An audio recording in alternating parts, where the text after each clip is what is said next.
استني، إيه اللي بيحصل؟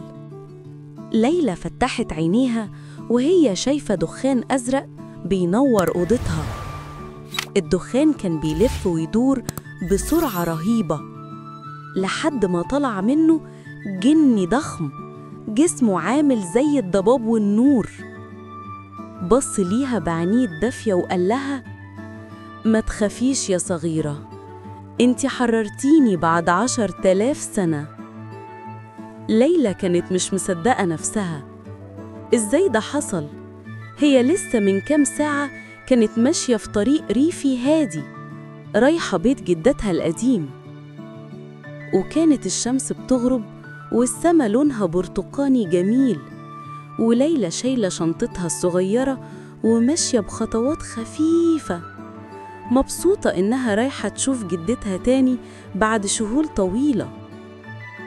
ولما وصلت البيت كان ساكت قوي، بس ريحته زي ما هي، ريحة الذكريات والطفولة. بس المرة دي في حاجة جديدة شدت انتباهها.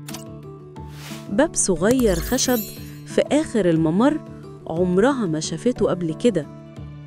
فتحته بهدوء ونزلت على سلالم قديمة بتؤدي بدروم غامض، صناديق قديمة وأثاث غطى بملايات بيضة، والهوا كان مليان غبار كأنه بيحكي أسرار من زمان.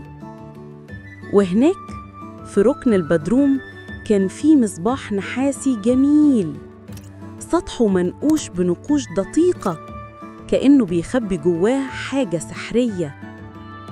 وخدته معاها فوق، ولما جه الليل الضوء القمري كان بينور الأوضة، وقررت ليلى تنظفه زي كأنها بتمسح حاجة.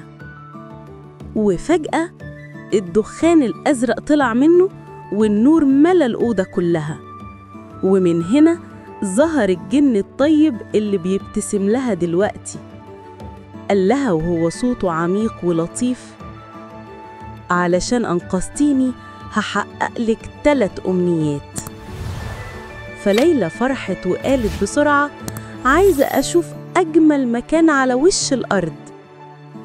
والجني رفع إيده وقال تعويذة غريبة، وفجأة الدنيا كلها اتغيرت، وليلى لقت نفسها في أرض خرافية. الزهور بتنور لوحدها، الشلالات بتلمع كأنها ألماظ، والفراشات اللي بتطير حواليها بألوان مشافتهاش قبل كده، وصوت الجني رجع يتردد في الهوا: هسيبك هنا لحد ما تغيب الشمس وبعدها هرجعلك. واختفى. وليلى بدأت تمشي في المكان وهي مش مصدقة جماله، وفجأة لقت حصان أبيض بجناحات فضية ضخمة. قالت بدهشة: هو في حصان لجناحات؟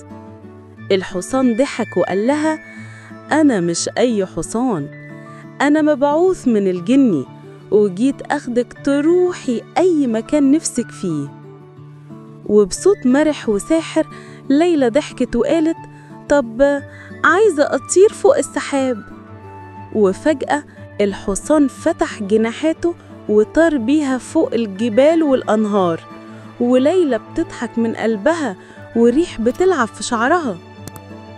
ومن فوق شافت قرية صغيرة وفي نصها قصر ذهبي ضخم جدا.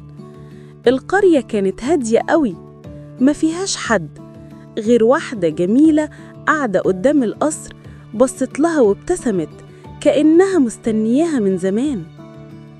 والشمس كانت بتغرب والضوء الذهبي مغرق المكان كله، وليلى واقفة قدام القصر عينيها فيها دهشة وسحر، بتسأل نفسها: يا ترى إيه اللي هيحصل بعد كده؟